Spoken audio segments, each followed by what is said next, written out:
ఒక్కసారి ఊహించండి, ఒక ఉదయం సాధారణ స్టూడెంట్ ప్రొటెస్ట్గా మొదలైనది కొద్ది గంటల్లోనే ప్రపంచంలోనే పెద్ద సూపర్ పవర్ని అవమానపరిచే హోస్టేజ్ క్రైసిస్గా మారితే ఎలా ఉంటుంది?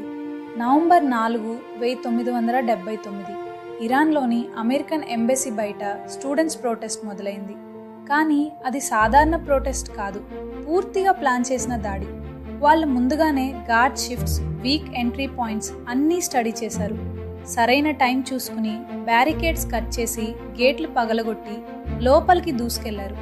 కొందరు గోడలు దూకారు, ఇంకొందరు నేరుగా లోపలికి చొరబడ్డారు.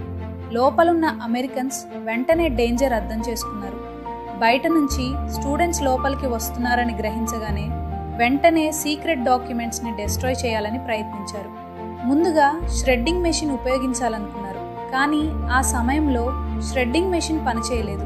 దాంతో వెంటనే చేతితోనే పేపర్స్ని చిన్న చిన్న ముక్కలుగా చింపడం ప్రారంభించారు. ముఖ్యమైన ఫైల్స్ అన్నీ త్వరగా నాశనం చేయాలని ప్రయత్నించారు. అదే సమయంలో కొన్నింటిని ఫర్నేస్లో వేసి కాల్చేయాలని కూడా ప్రయత్నించారు. కానీ ఆ ఫర్నేస్ కూడా సరిగా పనిచేయలేదు. అంటే వారు డాక్యుమెంట్స్ని పూర్తిగా డెస్ట్రాయ్ చేయలేకపోయారు. కానీ ఇరానియన్స్ అక్కడే ఆగలేదు. ఆ చిన్న చిన్న ముక్కలన్నీ కూడా ఒక్కొక్కటిగా సేకరించారు. పేషెన్స్తో వాటిని మళ్లీ జోడించి కంప్లీట్ డాక్యుమెంట్స్గా తయారు చేశారు. తర్వాత వాటిని documents from the US espionage den అనే పేరుతో పుస్తకాలుగా బయటపెట్టారు. అప్పటికే స్టూడెంట్స్ పూర్తిగా లోపలికి చొరబడ్డారు. లోపలున్న అమెరికన్స్ ఒక్కసారిగా పట్టుబడ్డారు. చేతులు కట్టారు, కళ్ళకు గంతలు కట్టారు. మొత్తం 52 మంది హోస్టేజెస్ అయ్యారు. ఇంకో 6 సీక్రెట్ డోర్ ద్వారా తప్పించుకున్నారు. వాళ్ళను చిన్న చిన్న గదుల్లో బంధించారు.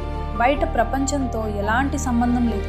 రోజు క్వశ్చనింగ్, భయం, ఒత్తిడి, ఎప్పుడైనా చంపేస్తారేమో అన్న భయం. కొంతమందిని కొట్టారు, కొంతమందిని చాలా రోజుల పాటు ఒంటరిగా ఉంచారు. ఫేక్ ఎగ్జిక్యూషన్స్తో భయపెట్టారు. చేతులు కట్టేసి గంటల కొద్దీ నిలబెట్టేవారు. కళ్ళకు గంతలు కట్టేసి ఎక్కడ ఉన్నామో కూడా తెలియకుండా ఉంచేవారు. ఇలా మొత్తం 444 రోజులు వాళ్ళు బందీలుగా జీవించారు. ఈ క్రైసిస్ మొదలయ్యే సమయానికి అమెరికా ఇప్పటికే ఇరాన్కు చెందిన $8 బిలియన్ ఫ్రీజ్ చేసి పెట్టింది. ఎంబసీ క్యాప్చర్ అయిన వెంటనే ఇరానియన్స్ కొన్ని డిమాండ్స్ పెట్టారు. మొదటది, తమ మాజీ రాజు రేజా షాని తిరిగి ఇరాన్కు అప్పగించాలి, అతన్ని విచారణ చేసి శిక్షించాలి. రెండోది, ఇరాన్లో జరిగిన వ్యవహారాల్లో అమెరికా జోక్యం చేసుకున్నందుకు పబ్లిక్లీ క్షమాపణ చెప్పాలి. మూడోది, ఇరాన్కు చెందిన ఆస్తులు, ముఖ్యంగా ఆ $8 బిలియన్ వెంటనే విడుదల చేయాలి. అమెరికా ఈ డిమాండ్స్లో చాలా వరకు ఒప్పుకోలేదు. రేజా షాని అప్పగించలేదు, పబ్లిక్ ఎపలాజీ కూడా ఇవ్వలేదు. కానీ పరిస్థితులు మారాయి. 1980లో ఇరాన్కు ఇరాక్తో యుద్ధం మొదలైంది. యుద్ధం కోసం ఇరాన్కు డబ్బులు అత్యవసరమయ్యాయి. అప్పుడే నెగోసియేషన్స్ మళ్లీ మొదలయ్యాయి. చివరికి ఒక ప్రాక్టికల్ డీల్కి వచ్చారు. అమెరికా ఆ $8 బిలియన్ విడుదల చేయడానికి ఒప్పుకుంది.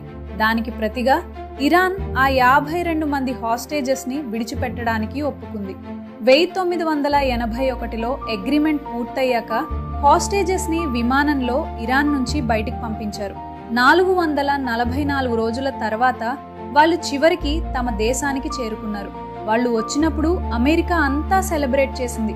తర్వాత వాళ్ళకి కాంపన్సేషన్ గా ప్రతి ఒక్కరికి $4.4 మిలియన్ ఇచ్చారు. చివరికి చూస్తే ఇరాన్ పెట్టిన 3 ప్రధాన డిమాండ్స్ లో ఒకటే సాధించింది. అది డబ్బులు తిరిగి పొందటం. మిగతా 2 జరగలేదు. ఇలాంటి ఆసక్తికరమైన విషయాల కోసం మా అయోమైన్ ఛానల్ను సబ్స్క్రైబ్ చేసుకుని ఫాలో అవ్వండి.